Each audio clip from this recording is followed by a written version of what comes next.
Jason Sanjay அவர் வந்து உங்களுக்கு எல்லாருக்கும் தெரியும். அவர்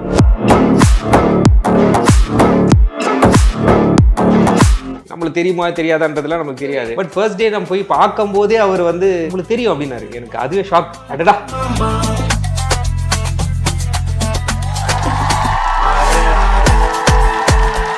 மருத்துவம் முதல் பொறியியல் வரை உங்கள் கனவுகளுக்கு சரியான முகவரி Indira group of educational institutions. Call 9841385858. Super Sunday வந்தாச்சு. சூப்பர் சண்டே கிரியாசின் super Sunday sale. Very clear, என்ன வேணும் என்ன வேண்டாம், இது போதும் அப்படின்ற ஒரு கிளாரிட்டி இருக்குல்ல, அது ஃபர்ஸ்ட் மூவில இருக்கிறது வந்து ரொம்ப ரொம்ப கஷ்டம்.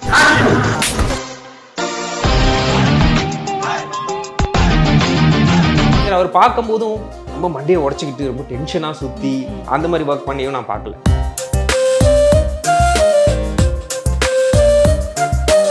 கூட சஞ்சீவ் இருப்பாரு, அவங்க ரெண்டு பேருமே டிஸ்கஸ் பண்ணுவாங்க. அவர் ஏதாவது டிஸ்கஸ் நல்லா பஞ்ச் பண்ணுவோம். அடிக்கும் போது ஒரு அடி இங்கே விழுந்துச்சு, இம்பாக்ட் நல்லா வந்துடுச்சு. எல்லாரும் ஒரு செகண்ட் அப்படியே.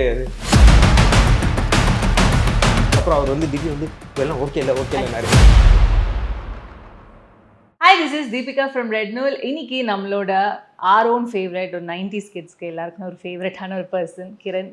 எப்படி இருக்கீங்க? ஹாய், நல்லா இருக்கு, ரொம்ப நல்லா இருக்கு. ஸோ ஃபர்ஸ்ட் ஆஃப் ஆல் ஒரு ஹியூஜ் கங்க்ராச்சுலேஷன்ஸ், பிகாஸ் சிக்மா மாதிரி ஒரு ஹியூஜ் ஃபிலிம்க்கு வந்து நம்மளும் ஒரு பார்ட்டாக இருக்கும் அப்படின்ற வந்து somewhere we are going in the right path அப்படின்ட்டு அஃப்கோர்ஸ் இந்த மாதிரி படங்கள் வரும்போது தான் தெரியும். So to kick start Sigma, where it all started and உங்களுக்கு எப்படி இந்த ஆப்பர்ச்சுனிட்டி வந்தது?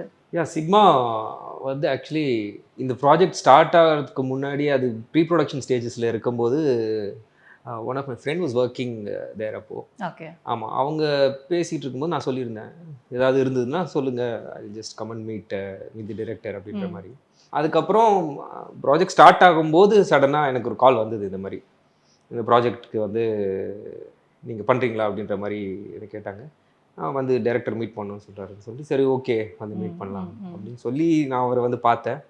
அவர் பார்த்தோன்னே எனக்கு நம்மளுக்கு தெரியுமா தெரியாதான்றதுலாம் நமக்கு தெரியாது. பட் ஃபர்ஸ்ட் டே நம்ம போய் பார்க்கும்போதே அவர் வந்து ஹாய் ப்ரோ அப்படின்னா, நான் கிரண் அப்படின்னா உங்களுக்கு தெரியும் அப்படின்னாரு. எனக்கு அதுவே ஷாக். அடடா, நல்லா இருக்கே கேட்கு இதெல்லாம் அப்படின்னு அவர்கிட்ட சொன்னேன். நல்லா இருக்கு ப்ரோ கேட்கறதுக்கு அப்படின்னு. அவங்க டான்ஸ்லாம் பார்த்துருக்கு அப்படின்னாரு. ஸோ இட் ஸ்டார்டட் ஃப்ரம் தேர். அவர் அன்னைக்கு மீட் பண்ணி அப்போ தான் அப்படியே அதுக்கப்புறம் கேரக்டர் பற்றி பேசி அப்படி ஸ்டார்ட் ஆச்சு அது. ஸோ அது அந்த ஃபர்ஸ்ட் மீட்டே ஒரு மெமரபிளான மீட்டாக. ஸோ ப்ராஜெக்ட் ஆரம்பிச்சதுக்கு அப்புறமாவும் அந்த லைன்லாம் கேட்டுட்டு உள்ள ப்ராஜெக்ட்குள்ளே வந்தாச்சு அப்படின்னு இருக்கும்போது இந்த ட்ராவல் அப்படின்னு ஒன்று இருக்கும்ல, சிக்மா க்ரூ மெம்பர்ஸோட சேர்ந்து அஃப்கோர்ஸ் டைரக்டரோட சேர்ந்து அப்படின்னு, அதில் மறக்க முடியாத மெமரிஸ் பற்றி கண்டிப்பாக பேசி ஆகணும். பிகாஸ் சம்வேர் இந்த படம் வந்து எல்லாருமே ஈக்குவல் எஃபர்ட் போட்டுட்ருக்காங்க அப்படின்ட்டு ஒவ்வொருத்தராக இன்டர்வியூ பண்ணும்போது நல்லாவே தெரியுது. ஸோ கண்டிப்பாக அதை பற்றி. நான் வெங்கட்பிரபு சார் கூட ஒர்க் பண்ணியிருக்கேன் நிறைய ப்ராஜெக்ட்ஸ். அதுக்கப்புறம் வந்து அந்த டீம் வந்து எப்பவுமே ஃபன் டீம் தான். அந்த டீம் உங்களுக்கு எல்லாருக்கும் தெரிஞ்சிருக்கும். அதுக்கப்புறம் இந்த டீமில் தான் அதை நான் பார்த்தேன். ஏன்னா இங்கே எல்லாருமே யங்ஸ்டர்ஸாக தான் இருந்தாங்க. அண்ட் மோரோவர் யாரும் வந்து ரொம்ப சீரியஸாலாம் அந்த மாதிரிலாம் இல்லை. ஸோ உள்ளே வரும்போதே நமக்கு ஒரு ஓகே நம்ம எல்லாருமே நம்மளுக்கு தெரிஞ்சவங்க அப்படின்ற மாதிரி ஒரு ஃபீல் வந்துடுச்சு. So it was very fun working with team. So அது ஒரு மெமரபிளான எக்ஸ்பீரியன்ஸ். எல்லாமே எப்படி சொல்கிறதுனா, எனக்கு ஒரு பக்கம் ஒரு சின்ன ஒரு பயம் இருக்கும்ல, என்னதான் இருந்தாலும் ஒரு புது டீமுக்குள்ளே போகிறோம், எப்படி நம்மளை ரிசீவ் பண்ணுவாங்க என்ன ஏது அதெல்லாம் இருக்கும். பட் அந்த மாதிரிலாம் எதுவுமே இல்லை. உள்ளே போனதுலேருந்தே எல்லாருமே ரொம்ப க்ளோஸ் ஆகிட்டாங்க. ஸோ டே ஒன்லேருந்தே எல்லாமே ரொம்ப நல்லபடியாக போச்சு. அஃப்கோர்ஸ் ஒர்க்கிங் வித் டீம் அப்படின்னு இருந்தாலுமே நீங்கள் சொன்னீங்கல்ல, ஒரு ஒரு ஒரு பின்பமோட தான் வந்து டைரக்டர் சாரை நம்ம பார்க்க போவோம். பட் ஆனால் ஒர்க்கிங் வித் ஹிம் அப்படின்னு இருக்கிறதுல so Jason as a director, so கண்டிப்பாக அதை பற்றி தெரிஞ்சே ஆகணும். Because we have been seeing some stills wherein like பயங்கர சீரியஸாக ரொம்ப கோராக இறங்கி நிறைய வேலைகள் பார்த்துட்ருக்காரு அப்படின்ட்டு. So Jason as a director and also first film அப்படின்னால நிறைய பேருக்கு வந்து எதிர்பார்ப்புகள் வந்து நிறைய இருக்குது. அஃப்கோர்ஸ் ஒர்க்கிங் வித் ஃபிலிம் அவங்களுக்குமே நிறைய இருக்குது, ஆடியன்ஸ்க்குமே நிறைய இருக்குது. ஸோ ஒர்க்கிங் வித் ஜேசன், கண்டிப்பாக சொல்லணும் ஜேசன் அவரை பற்றி. ஏன்னா அவர் ரொம்ப young and his first movie, இது பெரிய ப்ராஜெக்ட் வேறு. நான் ரொம்ப வியந்து பார்த்த ஒரு விஷயம் என்னென்னா, ஒரு ஃபர்ஸ்ட் மூவியில் இவ்வளோ நிறைய ஒரு கிளாரிட்டியோட ஒர்க் பண்ணுற ஒரு டிரெக்டர்ஸை பார்க்குறது ரொம்ப கஷ்டம்.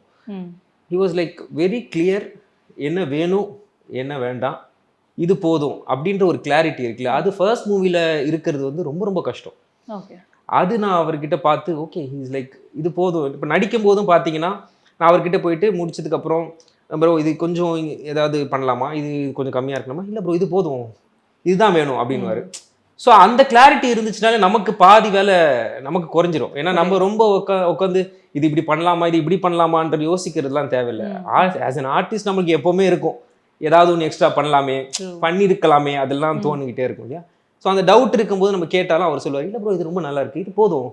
சப்போஸ் அவருக்கு இல்லைனாலும் இது கொஞ்சம் இப்படி வேணும் அப்படின்னு சொல்லிட்டு அவரே சொல்லுவார். ஸோ அந்த கிளாரிட்டி இருந்ததுனால எங்களுக்கு ரொம்ப ஈஸியாக இருந்தது ஒர்க் பண்ணுறதுக்கு. And he's very sincere. அவர் பார்க்கும்போதும் ரொம்ப மண்டையை உடச்சிக்கிட்டு ரொம்ப டென்ஷனாக சுற்றி அந்த மாதிரி ஒர்க் பண்ணியும் நான் பார்க்கல. Is relaxed. அவர் சில்டாக தான் ஒர்க் பண்ணுறாரு.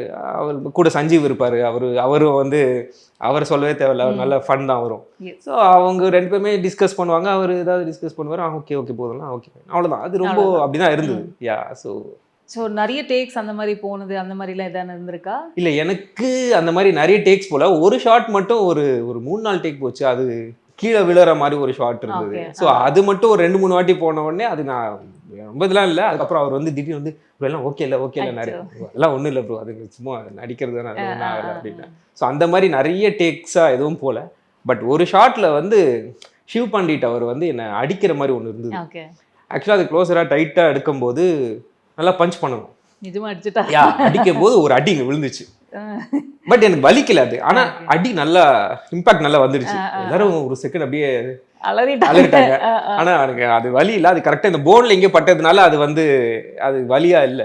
பட் அந்த ஒரு விஷயம் மட்டும் நடந்தது. போன் தான பயங்கரமா வலிக்கும். பட் அது ஏதோ தெரியல, அந்த இம்பாக்ட் எப்படி மிஸ் ஆச்சுன்னு தெரியல. பட் அடி விழுந்தது. பட் எனக்கு வலி இல்ல. பட் அது எல்லாருமே ஒரு செகண்ட் அப்படியே அமைதியா இருந்தாங்க அப்படின்ற மாதிரி. அவரும் டென்ஷன் ஆயிட்டாரு. இல்ல ஒண்ணு இல்ல ப்ரோ, ஒன்னும் ஆகல அப்படின்னு. ஸோ அந்த ஒரு விஷயம் மட்டும் தான் இதுவா இருந்தது. ஸோ ஒவ்வொருத்தரோட ரோல் மேஜராக இப்போ என்னென்னா, அஃப்கோர்ஸ் அந்த பாட்டில் வந்து எல்லாருமே அந்த போர்டு வச்சுட்டு வந்து நின்னாலும் அப்படின்ற ஒரு பக்கம் இருந்தாலும், ஜென்ரலாகவே இந்த ஆடியன்ஸ்க்கு வந்து க்யூரியாசிட்டி வந்து பயங்கரமாகிடும். ஏதோ ஒரு பாட்டு வருதோ, இல்லை அனௌன்ஸ்மெண்ட் வருதோ, இல்லை திடீர்னு ரோலை பற்றி இன்ட்ரடியூஸ் பண்ணும்போது ஒருவேளை கதை இப்படி இருக்குமோ, ஒருவேளை கதை இப்படி இருக்குமோ. Somewhere in Sigma what we found is கதையே எங்களால் கண்டுபிடிக்க முடியல. எங்கேயாச்சும் சரி இப்படி இருந்தால் கதை இப்படி இருக்கும் அப்படின்னு ஒரு மாதிரி வைஸ் தட் லைக் ரொம்ப ஓகே இது வந்து தெரிஞ்சிடவே கூடாது யாருக்கும். ஆமா, நீங்களே ட்ரெய்லர் வரும்போது பார்த்து தெரிஞ்சுக்கோங்க. இப்போ எல்லாத்தையும் இதுலயே சொல்லிட்டு அப்புறம் நான் எனக்கு தெரிஞ்ச ட்ரெய்லர்லயுமே கதை தெரிஞ்சிருமான்னு கூட தெரியல. பிகாஸ் அவ்வளோ தூரம் வந்து சஸ்பென்ஸாவே தான் இருக்கு. இல்ல உங்களுக்கு ட்ரெய்லர் வந்துச்சுன்னா I think you get an idea, ஓரளவுக்கு ஐடியா கிடைச்சிரும். பட் மற்றபடி வந்து எதுவும் இந்த சாங்ல பெருசா எதுவும் ரிவீல் பண்ண முடியாதுன்றதுனால தான் அது பெருசா இல்லை இது சாங்கா. பட் மற்றபடி உங்களுக்கு ட்ரெய்லர் வரும்போது கண்டிப்பாக உங்களுக்கு தெரியும் அது என்ன ஏதுன்றது. அது ஒரு பேசிக்கலி உங்களுக்கு ரொம்ப சொல்லக்கூடாது. இது ஒரு ஹைஸ்ட் சம்மந்தப்பட்ட ஒரு விஷயம். பட் அதில் கமர்ஷியல் ஆஸ்பெக்ட்ஸ் எல்லாமே இருக்கும், எமோஷன்ஸ் இருக்கும், அதில் ஃப்ரெண்ட்ஷிப் இருக்கும், அதில் லவ் இருக்கும். ஸோ எல்லா விஷயங்களும் இருக்கும். இது ஹைஸ்ட் பேக்ரவுண்டில் கொஞ்சம் அது பேக்ரவுண்டில் இருந்தாலும் பட் ஃபோர் ஃப்ரண்ட்டில் நிறைய விஷயங்கள் இன்னும் இருக்குது, அதில் நிறைய எலிமெண்ட்ஸ் இருக்குது. ஓகே, ஸோ இப்போ உங்களோட ரோல்குள்ளே வரலாம். அஃப்கோர்ஸ் டீட்டெயிலாக பெருசாக சொல்ல வேண்டாம் அப்படின்னு இருந்தாலுமே, ட்ராவலிங் வித் அதர் கேரக்டர்ஸ் அப்படின்னு இருக்கும்ல, எல்லாரோடையும் காம்பினேஷன் சீன்ஸ் இருக்கா இல்லை எப்படி? எனக்கு வந்து ஆக்சுவலாக ரெண்டு பேர் கூட தான் இருந்தது. ஒன்று ஷிவ் பண்டிட் கூட இருந்தது, அண்ட் அதர் இன்னொன்று வந்து இவர் கூட சம்பத் சார் கூட இருந்தது. ஸோ அவங்க 2 பேர் கூட தான். மேக்ஸிமம் ஷிவ் பண்டிட் அவர் கூட தான் இருந்தது. ஸோ என்னோட கேரக்டர் பற்றி ரொம்ப ரிவீல் பண்ண வேணாம்னு சொன்னாங்க. எனக்கு உண்மையாக சொன்னால் எனக்கு இது நான் பண்ண கேரக்டர்ஸில் இது கொஞ்சம் டிஃப்ரெண்ட்டான ஒரு கேரக்டர், அவ்வளோதான். இது வரைக்கும் நான் பண்ணதில் கொஞ்சம் வித்தியாசமான ஒரு கேரக்டர். ஃபர்ஸ்ட் டைம் சொல்லும் போதே எனக்கு வந்து பரவாயில்ல, என்ன நம்பி இப்படி யோசிச்சிருக்காங்களே, ஓரளவுக்கு என்ன இந்த கேரக்டர் யோசிக்கிறாங்களே, பரவாயில்லையா, இது அக்செப்ட் பண்ணுவாங்களா இல்லையா அப்படின்ற மாதிரி ஒரு சின்ன விஷயம் எனக்கு டவுட் இருந்தது. But they believed in me. அந்த விஷயம் எனக்கு ஓகே நம்பிக்கை கொடுத்தது. சரி பண்ணலாம் அப்படின்ற மாதிரி.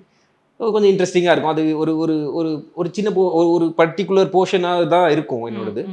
But the story revolves around that அந்த அந்த கேரக்டர். அது ஐ மீன் அது அந்த படத்தோட ஒரு முக்கியமான விஷயத்த நான் ஒன்று இருக்கும் என்னை சுற்றி. ஸோ அதை வச்சு எல்லாமே கதை நடக்கும்.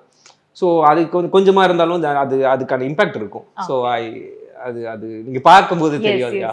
நீங்க சொல்ல இன்னும் கியூரியாசிட்டி இல்ல அவ்வளோலாம் லைட்டா வச்சு கம்மியா வச்சுக்கோங்க. பட் அது கொஞ்சம் இன்ட்ரெஸ்டிங்கா இருக்கும். அது மாதிரி அஃப்கோர்ஸ் பெரும்பாலும் நீங்கள் ஷிவ் பண்டிட் சாரோட தான் ட்ராவல் பண்ணுறீங்கனால of course I think all 90s kids have watched this film and நிறைய வாட்டி ரிப்பீட்டட் மோட்ல. ஆமா, நானும் பார்த்துருக்கேன். ஆமா, ஸோ அந்த டாக்ஸ்ல எதனா பேசியிருக்கீங்களா அவர்கிட்ட? லைக் இல்லை, நான் ஆக்சுவலாக வந்து எனக்கு அந்த டைம் கிடைக்கல அவர் கூட ரொம்ப பேசுறதுக்கோ இதுக்கு. ஏன்னா நம்மளுக்கு ரொம்ப ஷார்ட் பீரியடாக இருந்ததுனால இன்ட்ராக்ட் பண்ணுறதுக்கான டைம் எனக்கு ரொம்ப கிடைக்கல. பட் ஐ டோல்ட் ஹிம், எனக்கு உங்களோட லீலை படம் ரொம்ப அந்த சாங்ஸ் ரொம்ப பிடிக்கும். எனக்கு இன்னைக்கும் அந்த சாங்ஸ் எல்லாமே, ஏன்னா one more friend of mind அதில் ஆக்ட் பண்ணியிருப்பாங்க, சுஹாசினின்னு சொல்லிட்டு அவங்களும் இருந்தாங்க. ஸோ அதனால அந்த படம் எனக்கு ரொம்ப ஞாபகம் இருக்கு. அதனால அந்த படத்தை பற்றி நான் அவருக்கு அதை பற்றி மட்டும் ஒரு 5 minutes பேசியிருப்பேன் அவர்கிட்ட. எனக்கு அந்த படம் இன்னும் ஞாபகம் இருக்கு, எனக்கு ரொம்ப பிடிச்சி. எங்கே போயிட்டீங்க இத்தனை நாள் அப்படின்னு. இல்லை நான் பாம்பேல அங்கே ஒர்க் பண்ணிட்டு இருக்கேன். ஸோ அப்போ ரொம்ப நாள் கழிச்சு அவரும் இங்கே வராரு. ஸோ அவர் கூட காம்பினேஷன்ஸில் அந்த மாதிரி விஷயம். ஸோ நீங்கள் சொல்ல அதான் இந்த படத்துக்கான எதிர்பார்ப்புகள். அஃப்கோர்ஸ் ஒவ்வொருத்தரையும் இன்டர்வியூ பண்ணும்போது எப்போ ரிலீஸ் பண்ணுவீங்க அப்படின்னு டேட் கொடுத்துட்டாங்களே, அதனால அதுதான். ஸோ அந்த நாட்கள் இன்னும் கொஞ்சம் தூரம் இல்லை. ஸோ கண்டிப்பாக அந்த படம் பார்க்கறதுக்கு நாங்களும் ரொம்பவே ஆவலாக இருக்கோம்.